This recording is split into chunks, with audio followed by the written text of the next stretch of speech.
Bismillahirrahmanirrahim. Assalamualaikum warahmatullahi wabarakatuh. Innal hamdalillah nahmaduhu wa nasta'inuhu wa nastaghfiruh wa na'udzu billahi min shururi anfusina wa min sayyiati a'malina. Man yahdihillahu fala mudhillalah wa man yudlilhu fala hadiyalah. Asyhadu an la ilaha illallah wa asyhadu anna Muhammadan 'abduhu wa rasuluhu. La nabiyya wa la rasula ba'da amma ba'd. Pertama-tama marilah kita panjatkan puja dan puji syukur kita kehadirat Allah Subhanahu wa taala yang masih memberikan kita nikmat kesehatan, kesempatan, nikmat iman, Islam, sehingga kita dapat insyaallah melanjutkan perkuliahan pada kesempatan kali ini. Yang kedua, salawat beserta salam mari kita haturkan kepada Nabi besar kita Nabi Muhammad Rasulullah sallallahu alaihi wasallam. Allahumma sholli ala Muhammad wa ala ali Muhammad. Alhamdulillah, insya Allah pada kesempatan kali ini kita akan membahas tentang sumber-sumber pendapatan negara dalam tinjauan Abu Yusuf pada mata kuliah Ekonomi Publik Islam. Langsung saja pendahuluan. Ekonomi Islam itu timbul bersumber serta berlandaskan pada sumber hukum Al-Quran, ya, sunnah, ijma, dan qiyas oleh para fuqaha, yaitu sebutan bagi orang-orang yang memiliki pemahaman mendalam tentang sumber-sumber hukum Islam, khususnya pada disiplin ilmu fikih dan usul fikih, serta memberikan penjelasan yang berkaitan dengan ketentuan-ketentuan agama dalam konteks hubungan manusia dengan Allah atau disebut dengan hablum minallah, dan dalam konteks hubungan manusia dengan sesamanya atau disebut dengan hablum minan nas. Sejarah awal ekonomi Islam itu berawal dari angkatan Rasulullah SAW itu sendiri sebagai akhirul anbiya pada usia beliau pada 40 tahun dan dilanjutkan kepada khulafa Rasyidin, sehingga pada sistem Abu Bakar ada masanya sendiri, seperti contoh memerangi bagi orang yang enggan membayar zakat. Kemudian dilanjutkan oleh khulafa Rasyidin yang kedua, yaitu Umar bin Khattab, yang memfungsikan fungsinya Baitul Mal serta membentuk Diwan pertama, selanjutnya ke Utsman dan Ali, serta sampai ke pada pemerintahan Khilafah Harun ar-Rasyid. Ini terdapat seorang hakim yang agung dan sekaligus juga ahli ekonomi yang melahirkan pemikiran ekonomi Islam yang spektakuler yang biasa kita sebut Abu Yusuf, yakni dengan nama lengkap beliau Abu Yusuf Yaqub bin Ibrahim bin Habib al-Ansori al-Jalbi al-Kufi al-Baghdadi, atau yang lebih populer kita sering dengar yaitu Abu Yusuf, Imam Abu Yusuf. Kalau ada pertanyaan kenapa kita harus merujuk ke tokoh-tokoh muslim, pemikir muslim yang dahulu, bukannya banyak tokoh-tokoh ekonom di era modern ini yang analisanya kurang lebih sama dengan pemikir muslim zaman dahulu? Jawabannya simpel, karena pemikir-pemikir Islam dahulu atau pemikir muslim dahulu telah meletakkan fondasi pandangan hidup Islam, jadi tidak lepas dari Quran dan Sunnah, yang kuat di setiap pemikiran-pemikiran dan tulisan-tulisannya. Itu terbukti bahwa mungkin zaman dulu memang orang banyak yang tidak menghafal Quran, tapi akhlaknya atau perilakunya Quran. Sekarang banyak yang menghafal Quran, tapi belum tentu akhlaknya Qurani, kan seperti itu. Ini kurang lebih biografinya Abu Yusuf. Dan Abu Yusuf ini merupakan salah satu murid Abu Hanifah yang kurang lebih 17 tahun, dan Abu Yusuf juga seorang Mahkamah Agung, ketua Mahkamah Agung pada zaman itu, dan beliau lahir tahun 113 Hijriah atau yang bertepatan pada tahun 182 Hijriah. Beliau lahir 113 Hijriah sampai 182 Hijriah, atau yang bertepatan pada tahun 731 Masehi sampai 798 Masehi. Jadi Abu Yusuf ini pernah tinggal di Kufah, di Baghdad, dan beliau meninggal pada tahun 182 Hijriah atau 798 Masehi. Berikut pandangan Abu Yusuf tentang sumber pendapatan negara. Yang di sini Abu Yusuf sendiri, beliau membagi sumber pendapatan negara itu menjadi 5 kategori. Ada ghanimah, ada fai, atau di sini bisa dibagi menjadi kharaj dan usyr, ada sedekah, ada jizyah, dan ada usyr. Jadi antara usyr yang di atas dengan yang di bawah beda. Usyr yang di atas ini lebih ke zakat dia sepertinya, zakat 1/10 ya, zakat 1/10 bagi kaum muslim ya. Sedangkan unsur yang di bawah ini adalah bea cukai. Bea cukai yang apabila ada penduduk luar yang masuk ke daerah muslim, dia harus bayar bea cukai. Serta menurut pandangan Abu Yusuf, dari kelima sumber pendapatan negara itu, pada kala itu ada 3 komponen yang pendapatan negara ini, yaitu kharaj, usyr, dan sedekah, yang sangat berhubungan erat dengan kebijakan fiskal itu sendiri, yaitu kebijakan yang memang mengatur pemasukan dan pengeluaran negara, yang bertujuan untuk mencapai kesejahteraan melalui efisiensi alokasi sumber daya yang maksimum untuk keperluan masyarakat. Ya, intinya untuk kesejahteraan masyarakat. Jadi ada 3 sumber yang sangat berhubungan erat dengan kebijakan fiskal, yaitu ada al-kharaj, usyr, dan sedekah.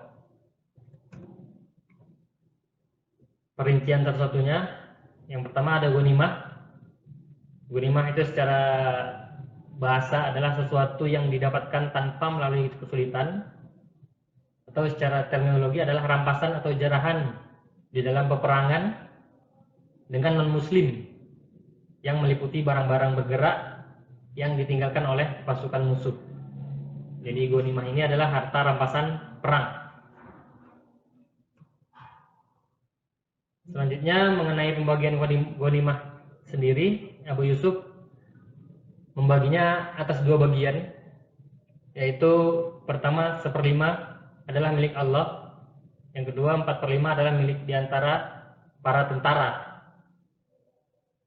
Dan sebagai hal ini sebagaimana firman Allah Subhanahu wa taala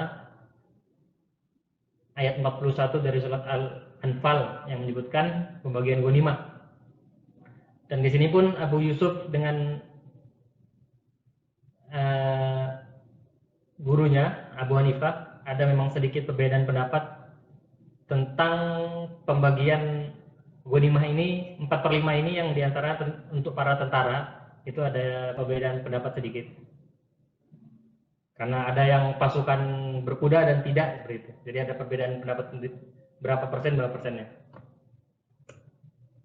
Ayatnya, wa'lamu, a'udzubillahi minasyaitonirrajim, wa'lamu annama ghanimtum min syai' fa anna lillahi khumusahu walir rasuli walidil qurba wal yatama wal masakin wabnis sabil in kuntum amantum billahi wa ma anzalna ala abdina yaumal furqani yaumal taqal jam'an wallahu ala kulli syai'in qadir. Ketahuilah sesungguhnya apa saja yang dapat kamu peroleh sebagai rampasan perang, maka sesungguhnya 1/5 untuk Allah, Rasul, kerabat Rasul, anak-anak yatim, orang-orang miskin, dan ibnu sabil. Jika kamu beriman kepada Allah dan kepada apa yang kami turunkan kepada hamba kami, yaitu Muhammad, di hari Furqan, yaitu di hari bertemunya 2 pasukan, dan Allah Maha Kuasa atas segala sesuatu. Al-Quran surat Al-Anfal ayat 41. Selanjutnya fa'i. Kalau ghanimah tadi itu kita mendapat harta ya dari non muslim melalui peperangan. Kalau fa'i itu sendiri tidak. Fa itu sendiri bisa jadi harta yang didapat untuk kaum muslimin dari kaum non muslim, khususnya Khawarij sendiri, tanpa melalui peperangan, khususnya Khawarij ya. Adapun kebijakan Abu Yusuf tentang Al-Kharij sendiri itu adalah definisi menurut beliau, pajak setiap tanah yang dimiliki zimmah atau dimiliki kaum kafir yang tidak memerangi kaum muslim, yang dikenakan pajak tanahnya. Adapun usyr adalah pajak tanah yang dikenakan terhadap orang muslim. Jadi kalau Kharij itu non muslim, usyr itu kaum muslim. Serta menurut Abu Yusuf bahwa fa'i berarti kharaj, yaitu pajak tanah. Selanjutnya dalam harta fa'i ini terdapat dua pembagian, yaitu kharaj dan usyr. Untuk membedakan antara kharaj dan usyr itu sendiri perlu ada pembagiannya. Jenis-jenis tanahnya bagaimana? Pertama, tanah kharaj itu dan tanah usyr. Jadi tanah usyr itu adalah tanah yang dimiliki oleh orang-orang muslim. Jadi tanah usyr itu tanah yang dimiliki oleh orang-orang muslim, baik berupa tanah Arab atau tanah non-Arab, seperti tanah Hijaz, Madinah, Makkah, dan Yaman. Sedangkan tanah Kharaj adalah tanah non-Arab yang dimiliki oleh non-muslim di bawah pemerintahan Islam, seperti tanah Basrah, Khurasan, dan lain-lainnya. Dan tanah usyr sendiri dibagi menjadi tiga bagian. Yang pertama ada tanah yang dimiliki melalui peperangan, tanah yang dimiliki melalui perdamaian, dan tanah yang dimiliki oleh orang-orang muslim.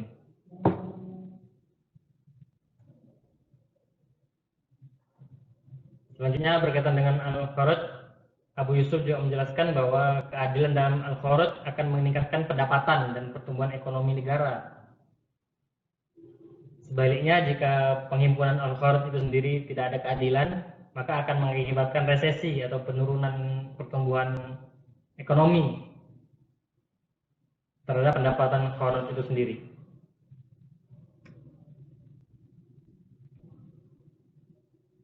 Dan Abu Yusuf berpendapat bahwa Al-Kharaj yang dikenakan atas tanah berdasarkan ukuran tanah dan luas tanah.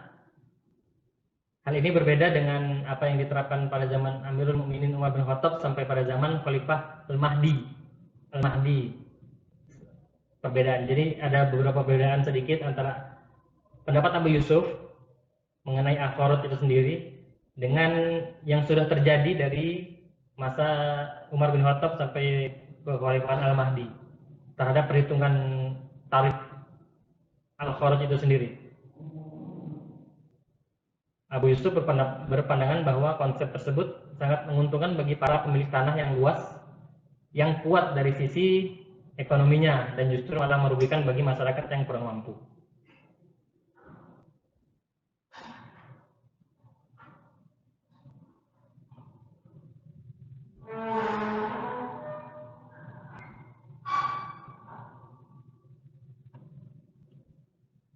Ini beberapa pada pemerintahan Umar bin Khattab sampai zaman kekhilafan Al-Mahdi. Ketentuan Kharaj bisa dilihat.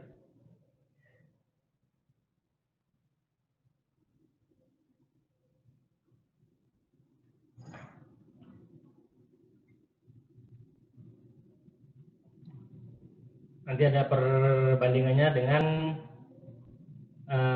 pada zaman Abu Yusuf.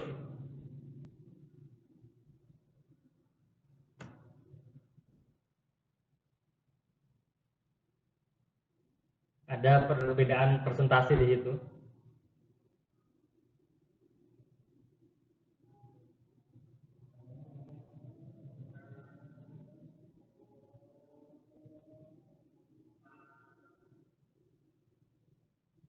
Jadi ada usulan dari Abu Yusuf itu sendiri kepada khalifahnya Harun al-Rasyid sebagai berikut.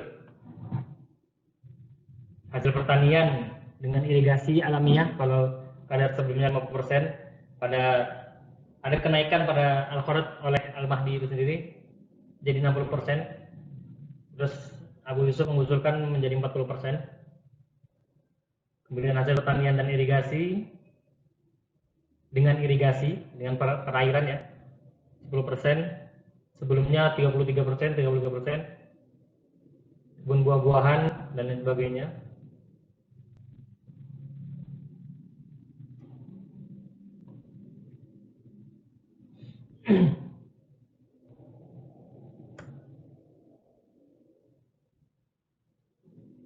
Jadi kadar al-kharaj itu sendiri tidak ditentukan dengan estimasi atau mengira ukuran hasil panen yang dijual di pasaran dan kemudian menjadi share yang dikenakan pajak dalam bentuk uang atau dengan nilai yang adil dan tidak membebankan ahli kharaj dan tidak memberikan kerugian terhadap penguasa. Jadi di sini Abu Yusuf itu berpandangan bahwa kharaj itu tidak ditentukan dengan hasil panen itu sendiri yang dijual di pasaran dan kemungkinan bisa jadi mungkin ya bisa jadi gagal panen dan sebagainya, mungkin seperti itu.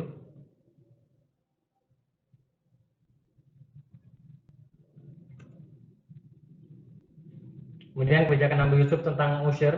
Usyr adalah pajak tanah yang dikenakan terhadap kaum orang-orang muslim sebagaimana yang dijelaskan sebelumnya bahwa tanah kharaj dibagi menjadi 3 kategori. Tanah yang dilakukan oleh peperangan, tanah yang didapatkan melalui perdamaian, tanah yang memang dimiliki oleh orang muslim. Menurut Abu Yusuf, tanah yang dimiliki oleh kaum muslim memiliki kadar usyr sebagaimana tercantum dalam tabel berikut. Ini kadar usyr bagi kaum muslim ya. Dia harus membayar ya istilahnya zakat lah, zakat pertanian yang kalau diairi oleh hujan sungai itu mereka harus mengeluarkan zakatnya 10% dan hasil pertanian yang diairi dengan sistem irigasi sendiri 5%. Selanjutnya sedekah. Beliau Abu Yusuf berpendapat bahwa sedekah adalah salah satu sumber pendapatan negara. Berbeda dengan zaman sekarang sedekah, zakat, infak, sedekah itu tidak termasuk pendapatan negara. Jadi kalau di Indonesia sekarang pendapatan negara itu ya murni mungkin dari pajak atau dari alam, badan usaha milik negara dan lain-lain. Sedangkan pada zaman khilafah dulu, sedekah, zakat itu termasuk sumber pendapatan negara. Dan terminologi sedekah yang dimaksud dengan Abu Yusuf adalah zakat itu sendiri. Abu Yusuf hanya membatasi pembahasan zakat pada peternakan saja. Hewan-hewan yang dikenakan zakat seperti unta, sapi, kambing, dan kuda. Selanjutnya jizyah, ini adalah pajak per kapita yang diberikan kepada kaum atau penduduk non-muslim pada suatu negara di bawah peraturan Islam, di bawah pemerintahan Islam. Sebagai imbalannya, pihak non-muslim yang membayar jizyah kepada negara dibiarkan untuk mempraktikkan ibadah mereka untuk menikmati sejumlah kebebasan komunal tertentu dan berhak mendapatkan keamanan dan perlindungan negara atas agresi dari luar. Ya mereka kayak seperti membayar apa ya, kalau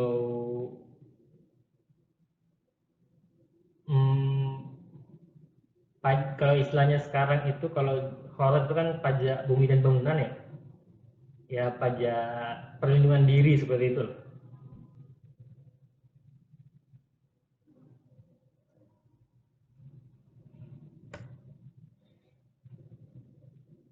Menurut Abu Yusuf, jizyah juga merupakan kewajiban yang harus dipenuhi oleh kaum kafir dhimmi, kayak kafir yang tidak memerangi kaum muslim.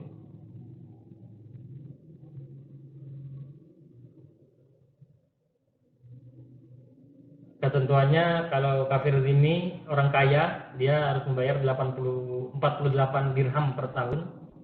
Kalau orang kafir dhimmi golongan menengah 24 dirham per tahun. Kalau kafir dhimmi pengrajin atau petani biasa 12 dirham per tahun.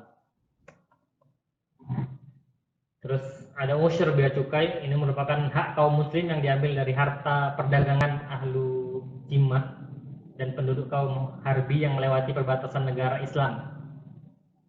Ini jadi kayak ya bea cukai lah. Kita juga kalau misalnya beli produk dari luar negeri dibawa ke Indonesia kan ada cukainya kan. Itulah kurang lebih. Atau kita jualan ke luar negeri kan kena cukai juga.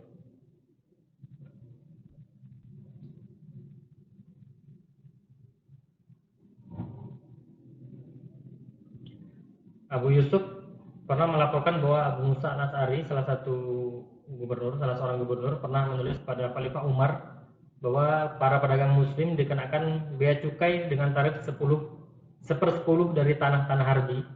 Kemudian Khalifah Umar menasihatinya untuk melakukan 3 hal yang sama dengan menarik bea cukai dengan mereka seperti yang mereka lakukan para pedagang muslim. Dan dalam pengumpulan bea cukai itu sendiri, Abu Yusuf mencatatkan 2 hal yang harus dipertimbangkan. Yang pertama, barang-barang tersebut haruslah barang-barang yang dimasukkan untuk diperdagangkan. Terus yang kedua, nilai barang yang dibawa tidak kurang dari 200 dirham. Jadi kemungkinan kalau kurang dari 200 dirham itu tidak ada usher, tidak ada bea cukai. Mungkin itu saja yang bisa saya sampaikan, kurang lebihnya Anda mohon maaf. Apabila ada pertanyaan mungkin bisa langsung di grup saja. Yang benar hanya dari Allah, yang salah murni dari saya. Walakum minkum. Assalamualaikum warahmatullahi wabarakatuh.